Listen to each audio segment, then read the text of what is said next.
जय Shri Krishna. Online classes के अंतर्गत आज क्लास 10th में अपन अगला जो चैप्टर है मुंशी प्रेमचंद की रचना ईदगाह, उसका सार तत्व जानने का प्रयास करेंगे। तो कौन थे मुंशी प्रेमचंद जी? मुंशी प्रेमचंद जी हिंदी साहित्य में कहानीकार उपन्यासकार के रूप में अग्रणी स्थान रखते हैं। आपका जन्म 1864 को उत्तर प्रदेश के काशी के लमी नामक गांव में हुआ था। आपके बाल्यकाल का नाम धनपत राय था, लेकिन जब इन्होंने लेखन कार्य प्रारंभ किया तो उर्दू से प्रारंभ किया और नाम भी परिवर्तित करके धनपत राय की जगह कर दिया था नवाब राय। नवाब राय के नाम से आपने लेखन कार्य प्रारंभ किया था और लिखने की जो भाषा थी, लेखन की जो भाषा थी वो थी उर्दू। तत्पश्चात इनकी एक पुस्तक आई थी सौजे वतन, जिसे अंग्रेज सरकार ने बैन कर दिया था और नवाब राय जी के पीछे पुलिस पड़ गई थी। नवाब राय जी को ढूंढने निकली तो नवाब राय जी ने उस दिन के बाद या उस समय के बाद अपना नाम चेंज कर लिया और उर्दू के स्थान पर हिंदी में लेकर प्रारंभ कर दिया। और फिर जब हिंदी में प्रवेश किया तो धनपत राय जी का नाम हो गया मुंशी प्रेमचंद और उर्दू के स्थान पर भाषा हो गई थी हिंदी। तो कई बार ये वस्तुनिष्ठ प्रश्नों में पूछा जाता है कि मुंशी प्रेमचंद जी का बाल्यावस्था का नाम क्या था या बचपन का नाम क्या था? तो बचपन का नाम था धनपत राय। आपने प्रारंभिक लेखन किस में किया और किस नाम से किया? तो प्रारंभिक लेखन आपने उर्दू में किया और नवाब राय के नाम से किया। आपकी किस पुस्तक को अंग्रेज सरकार ने प्रतिबंधित किया था? तो आपकी पुस्तक थी सोजे वतन, जिसको अंग्रेज सरकार ने प्रतिबंधित किया था। हम जो पढ़ने जा रहे हैं उनकी कहानी है ईदगाह। बड़ी ही चर्चित कहानी है ईदगाह। एक अनाथ बालक हामिद के इर्द गिर्द घूमती ईदगाह बताती है कि किस प्रकार का परिवेश, गरीब बच्चों के घर का वातावरण कैसा होता है, परिस्थितियां किस प्रकार से अबोध अवस्था में भी सोच प्रगाढ़ कर देती है, समझने की शक्ति को मजबूत कर देती है। तो देखिए पाठ में क्या है। रमजान के 30 दिन के पश्चात मुस्लिम कैलेंडर के अनुसार 12 महीनों में एक महीना होता है रमजान का। उसमें 30 दिन रोजे होते हैं। रोजे जैसा कि आप सभी जानते हैं कि हिंदू मान्यताओं में जब व्रत किया जाता है तो उसी प्रकार के व्रत को मुस्लिम लोग रोजे कहते हैं। तो 30 दिन के पश्चात 30 आज ईद आई है। रोजों के बाद, रमजान के बाद आज ईद आई है। और ईद जिस प्रकार हिंदुओं में दीपावली सर्वाधिक प्रिय त्योहार होता है, जिसे बड़े हर्षोल्लास के साथ मनाया जाता है, ठीक उसी प्रकार से मुसलमानों में भी ईद का महत्व होता है। तो ईद के माहौल से चारों ओर प्रसन्नता की लहर दौड़ती थी। समूची मुस्लिम बस्ती में सब लोग प्रसन्नचित्त थे। ईद की नमाज अदा करने के लिए, शहर जाने के लिए, गांव का परिदृश्य बता रहे, गांव जाने के लिए तत्पर हो रहे थे। जैसा कि दीपावली में हम सब खुश होते हैं, कभी पटाखे, मिठाइयां, नए कपड़े लेने के लिए, ठीक उसी प्रकार से ऐसा ही हंसी खुशी का माहौल उस गांव में भी था।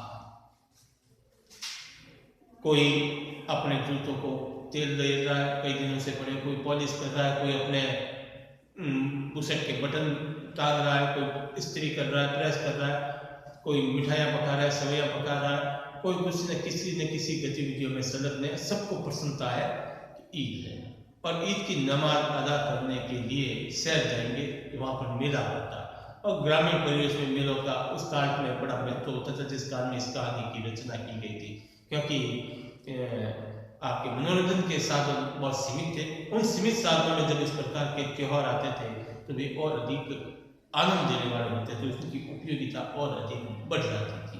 यही कारण है कि गांव में भी एक मेले सा उत्सव लगा, सबको ईदगाह जाने की जल्दी है। उन सब के बीच एक छोटा बच्चा है हामिद, मात्र 5-6 वर्ष की उसकी आयु है। ठीक है, उसके माता और पिता दोनों का निधन हो चुका है।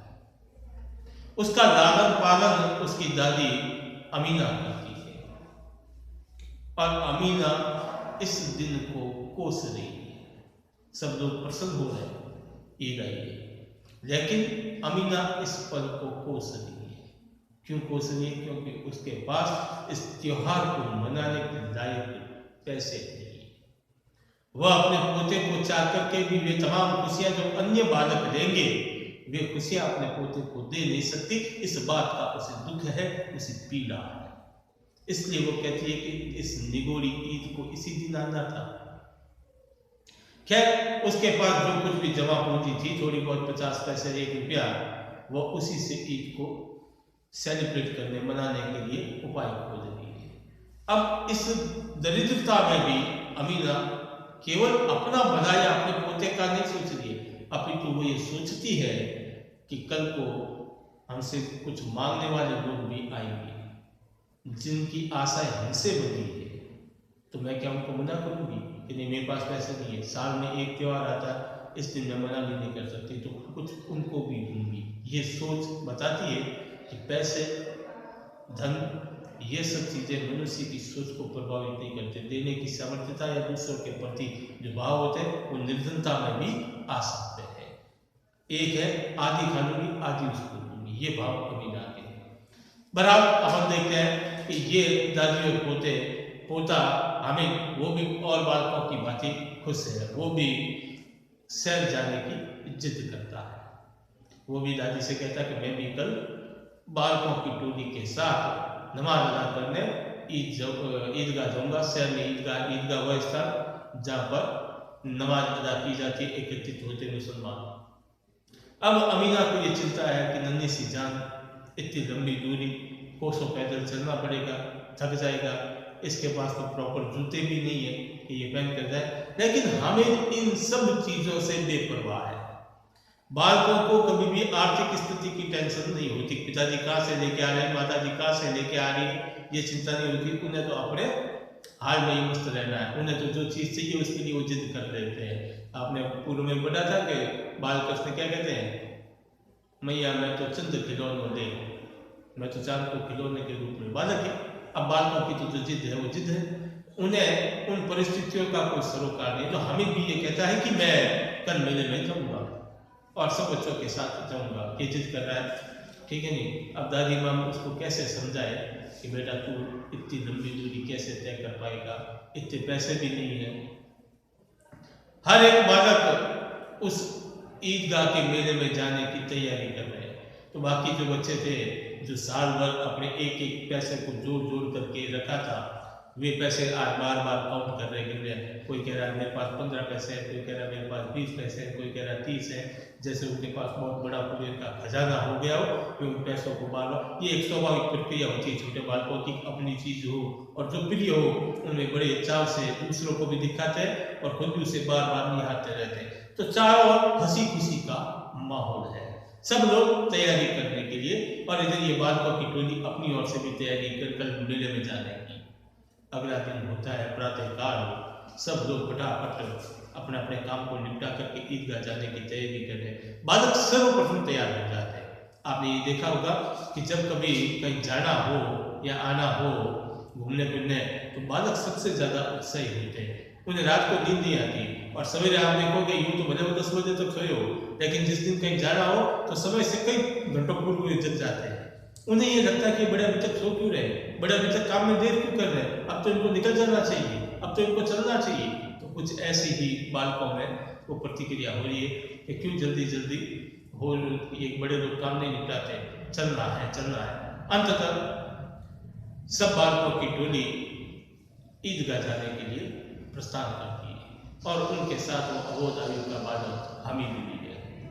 माँ, दादी माँ उसे अमीना 3 पैसे देती है। पूरी रास्ते में भूख लगे तो कुछ खा लेना, उसे 3 पैसे देती है।